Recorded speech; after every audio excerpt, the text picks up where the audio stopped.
Біздің тұлға тану жобамыздың кезекті саны Шу Қағанға арналады. Шу Қаған кім, қашан өмір сүрді, қандай ерлік жасады, осыған кеңірек тоқталғымыз келеді. Шу Қаған туралы дерек негізінен 1074 жылы жазылған Махмұд Қашқаридың Диуани Лұғат ат-Түрк деген еңбегінде кездеседі. Соның ішінде айтады, Ескендір Зұлқарнайынның заманында өмір сүрген тұлға деп көрсетеді.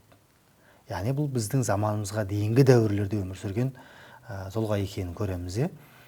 Ескендір Зұлқарнайын әлемді жаулап, жер бетін жаулап келе жатқан кезде кезекті жорығы, кезекті межесі осы біздің даламыздағы Шу Қаған болады. Шу Қаған ол кезде кішігірім Шу деген қала салдырған, қаланың аты Шу деп айтылады. Сол Баласағұн қаласына жақын жерде деп айтылады бұл. Қазіргі біздің Шуды білесіздер, осы жерде. Сол Шу Қаған өмір сүріп жатты дейді. Бір күні оған Ескендір Зұлқарнайынның келесі бағыты өзі екендігі туралы хабар жетеді. Бұл хабар жеткен бойда дереу Шу Қаған іске кіріседі. Өзінің ең сенімді деген жігіттерін жинап, бұларға құпия жасырын түрде тапсырма беріледі де, жігіттерін Шу Қаған Ескендірдің келетін жолына жібереді. Яғни Ескендірдің келетін жолы Парсы жақ беттен келеді. Ол Амудария, Сырдария секілді өзендерден өтіп барып келеді. Ол жерде айтады, деректе Ходжент аймағы дейді. Сол аймақтан өтеді дейді. Сөйтіп не керек? Ескендір жолда келе жатыр. Шу Қаған әскерін барлаушы әскерін жіберді.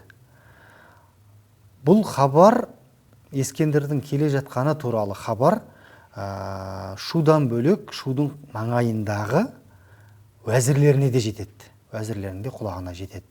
Олар бұл хабарды естіп, бірден үрейленіп, уайымдап, қорқып, не істейміз, не қоямыз дейді. Дереу уәзірлер жиналып келіп, Шу Қағанның алдына кіреді. Сөйтеді, барлығы дегбірсізденіп, уайымдап, қиналып, Шудан сұрайды. Ескендір келе жатыр, біз не істейміз? Қандай шешім қабылдайсыз деп сұрайды.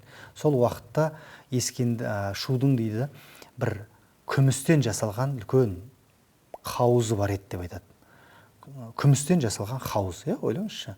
Сондай бір қауыз бар екен. Бұны кейде жорықтарға аттанған кезде сол қауызды бірге алдырып жүреді екен. Шу Қаған сарайдан шығады, келеді, сол қауызының қасына жақындайды. Ішіне су толтырып қойған, ішінде үйрек қаз жүзіп жүреді. Жағы уәзірлерін жинайды, айтады, қараңдаршы дейді, мына үйректің жүзгенін қараңдаршы, мына қаздың жүзгенін қараңдаршы, әдемі жүзеді, әдемі сүңгиді деген сияқты. Соларды барлығы назарын құстардың жүзгеніне аударады. Сол кезде уәзірлер ойлайды, біздің патшамыз алжи бастады, ақылын жоғалта бастады. Бірақ бұл уақытта Шу өте жас кезі, жас жігіт кезі. Бірақ уәзірлері жаңадай деп ойлай бастайды. Тіпті онан әрі үрей билейді оларды. Шудың айналысып жатқан ісі мынау. Ескендірдің келе жатқаны анау. Не істеу керек? Осы жерде қазақта бір керемет сөз бар да, ханның сырын құл білмейді дейді. Ханның сырын маңайында жүрген қызметшілердің ешқайсысы білмейді. Ал құлдың сырын кім білмейді дейді. Олар құлдың сырын бүкіл ел біледі былай қарағанда. Ханның сондай өзінің ішкі сырын тіпті маңайында жүрген қырық уәзіріне де бөліспейтіндей деңгейде өте сақ екенін көреміз. Осы Шудың өзінің ең жақын деп отырған жағы уәзірлерінің өзіне сырын ашық айтпай, жасырын құпия өзінің тапсырмасын орындайтын арнайы мамандарының болғанының өзі, ол мемлекет ісінде қаншалықты жетілгендігін, мемлекет ісін басқаруды соншалық деңгейде дамытқанын көреміз. Сөйтіп, бұлар уайымдап жүрген сәтінде ана жақтан үздіксіз хабар келіп тұрады. Ескендір өзенге жетті, Ескендір Ходжентке жетті, өтейін деп жатыр өзеннен деген секілді хабарлар келіп отырады. Бір күні түнде хабар жетеді, Ходженттен аймақтан өтті, жағаны өзеннен өтті деген хабар келеді. Бұл хабар келген кезде Шу Қаған түннің ортасында, түн жарымында дабыл қақтырады. дабыл қағып бүкіл елді аяқ асты үдере көшуге үндейді. Бәрі енді тәтті ұйқыда жатқан, уайымсыз, қамсыз жатқан халық апыр-топыр аяқ асты, дабыл қағылды, көшу деген хабар келді, апыр-топыр, апыл-ғұпыл бәрі көшеді. Қолына ілінген атына мініп, барлығы үдере көшеді. Сөйтіп атқанда бірінің атына бірі мініп кетеді, аты барлар атсыз қалады, анау өрісте жүрген атын алдырып үлгірмей қалады деген секілді. Сол жерде кейбір отбасылар, кейбір әулеттер ат таба алмай аяқ асты абдырап жаяу қалады. Ескендір де келеді, келсе аты жоқ, көшке еріп үлгермеген әулеттерді көреді, танысады, сөйлеседі, біледі, білседі, сөйтеді. Бұларға тиіспейді, әрқай кете береді. Ал енді шуға келсе, шу қаланы тастап кетіп қалған. Сонша жерден шумен шайқасайын деп келіп тұрған Ескендір бос қаңырап жатқан жұртты көрген кезде ашуланып, онан әрі сол немен ізбен кеткен көштің ізімен қуалай түседі. Ал осы сәтте шу қаған өзінің халқын, қаланың халқын алып, таудың аңғарына қарай кіріп кеткен еді. Сөйтіп сол аймақта қорғанысқа көшетті.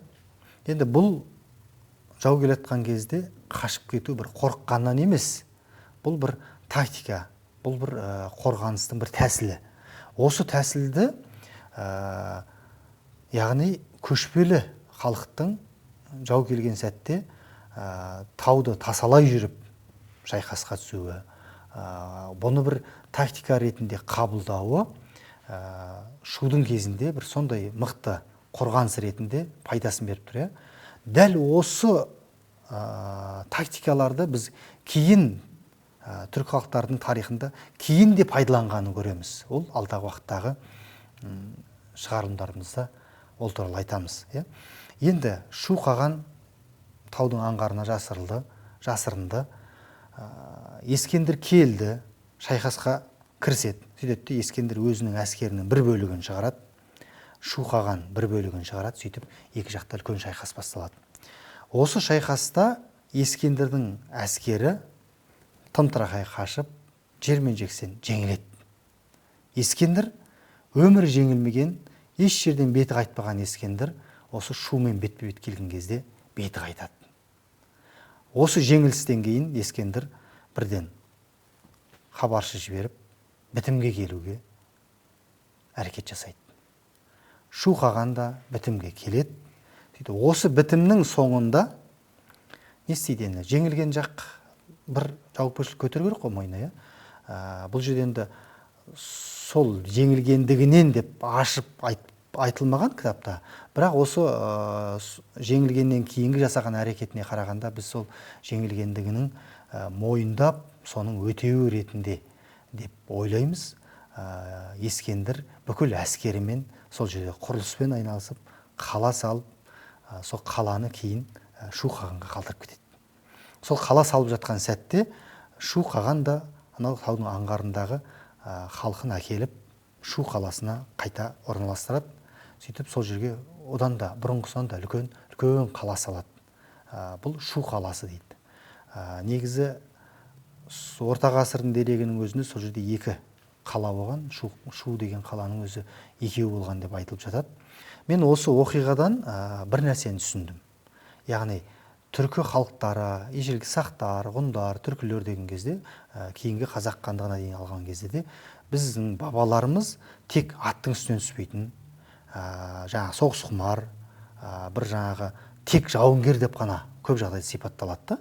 Алайда шу қағанның қабылдаған шешімдеріне қараған кезде тек батырлықпен, тек жаңағы ержүректікпен ғана емес, біздің бабаларымыз басқа да сипаттармен тарихта қалғанын көреміз. Яғни бірінші кезекте шу қағанның өте мықты стратегия екенін көреміз. Анау келе жатқан жаудың қай жерден қалай қайтаруға болатынын алдын ала жоспарлап отыр. Яғни ат құлағынан әрісін көрмейтін бір жаңағы тек соғысуды ғана білетін бір қатыгез адам емес, бұл әрден ойлайтын адам екенін көреміз. Мемлекет басқару ісінде жалпы көпшілікке жариялап айтылмайтын, көрсетілмейтін, бірақ жасырын түрде сондай барлаушы қызмет ұстағандығы, сондай барлаушы мықты мамандарды ұстағандығын көреміз. Екінші, бұдан бөлек, жаугершілік заман болғаннан кейін әрине соғыс болып жатады. Соғыстың тактикасын өте мықты меңгергендігі. Бір қатым шегінді, бірақ бұл шегініс оның қорыққандығы немесе жаңағы қашқандығы емес, жеңіске апаратын үлкен қадам екендігін көреміз. Жасырынады, кейін бұл қорғаныс арқылы үлкен жеңіске жетеді.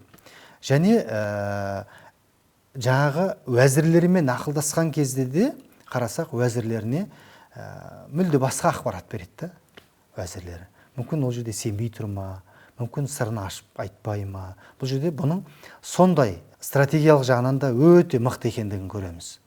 Ақылы, парасаты, стратегиялық ойлау қабілеті өте мықты дамығанын көреміз. Кейін бітімге келген кезде де одан бір белгілі бір деңгейде мал талап етіп, өтеу ретінде басқа нәрсе алуына да болатын еді.